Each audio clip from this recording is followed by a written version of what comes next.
મિત્રો આજે હું તમને ધોરણ 7 વિષય વિજ્ઞાન દ્વિતીય સત્ર વાર્ષિક પરીક્ષા મૂલ્યાંકન 2023 અને 24 નું પ્રશ્નપત્ર સમજાવી રહ્યો છું.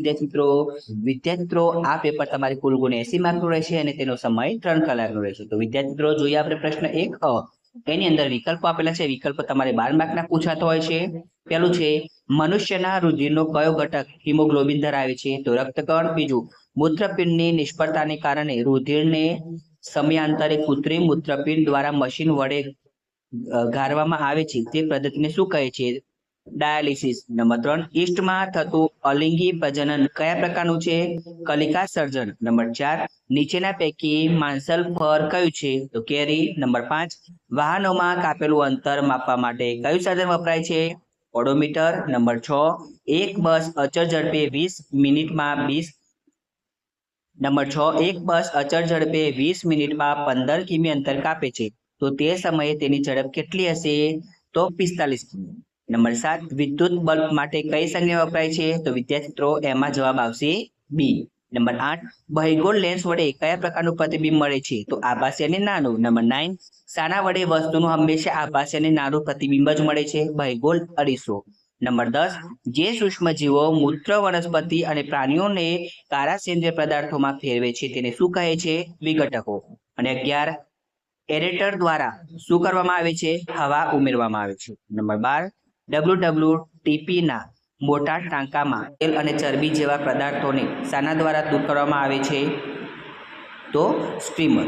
બ વ્યાખ્યા આપો. ગમે તે 4 લખવાના છે વિદ્યાર્થી મિત્રો. 5 વ્યાખ્યાઓ પૂછાશે અને બ તમારે 4 માર્કનો રહેશે.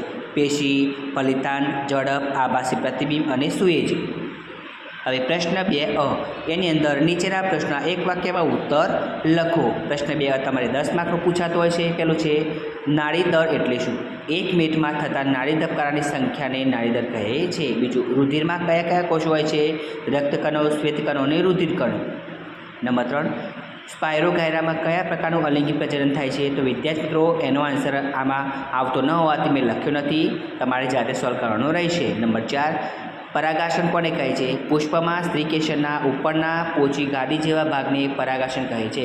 નંબર 5 કોઈ પદાર્થ ગતિમાં છે તેમ ક્યારે કહેવાય? અને છઠ્ઠો લોલકનું એક દોલન પુનઃ થયું ક્યારે કહેવાય? તો વિદ્યાર્થીઓ આ બંને પ્રશ્નો સોલ્યુશન તમારે જાતે કરવાનો રહેશે. નંબર 7 કયા વિદ્યુત ઉપકરણોમાં વિદ્યુત કોષ વપરાય છે? ટાર્ચ, ઘડિયાળ, એસી, રિમોટ વગેરે. નંબર 8 બહિર્ગોળ લેન્સ કેવો હોય છે? વચ્ચેના ભાગમાં જાડો અને કિનારી તરફ પાતળો હોય છે. નંબર 9 જંગલનું તળિયું કેવું હોય છે? ઘેરા રંગનું, મૃત અને સડેલા પળનો, ફળો, બીજ, ડાળીઓ અને નાના છોડવાઓથી આવરિત હોય છે. અને 10 નંબર WWTPનું પૂરું નામ જણાવો. Waste water treatment plant. હવે બ એની તફાવત આપેલા છે. તફાવત તમારે 6 માર્કના પૂછાતા છે વિદ્યાર્થી મિત્રો. તમે જોઈ શકો તફાવત કયા કયા છે.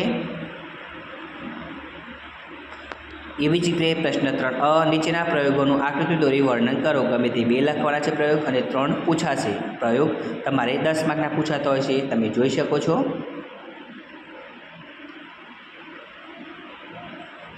હવે બ એની અંદર વૈજ્ઞાનિક કારણો આપી સમજાવો. વૈજ્ઞાનિક કારણો તમારે 4 પૂછાતા હોય છે, 3 લખવાના છે વિદ્યાર્થી મિત્રો અને બ 6 માર્કનો છે. પહેલું ઉનાળામાં આપણે પરસેવો વળે છે. બીજું કેટલાક બીજને પાંખ જેવો ભાગ હોય છે.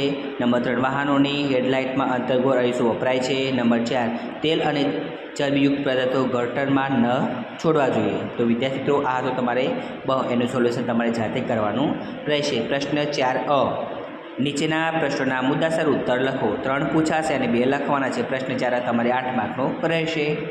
બ નીચેના પ્રશ્નના ટૂંકમાં ઉત્તર લખો. 5 પૂછાશે અને 4 લખવાના છે. બ તમારે 8 માર્કનો છે વિદ્યાર્થી મિત્રો. પ્રશ્નો તમે જોઈ શકો છો કયા કયા પ્રશ્નો પૂછાયેલા છે. હવે પ્રશ્ન 5 એની અંદર નીચેના પ્રશ્નના ટૂંકમાં ઉત્તર લખો. ગમે તે 4 લખવાના છે અને 5 પૂછાશે. પ્રશ્ન 5 તમારે 8 માર્કનો છે વિદ્યાર્થી મિત્રો. તમે જોઈ શકો છો પ્રશ્નો કયા કયા છે. એવી જ રીતે પ્રશ્ન 5બ નીચેના પ્રશ્નના ઉત્તર લખો. બ તમારે 4 માર્કનો છે વિદ્યાર્થી મિત્રો. તમે જોઈ શકો છો.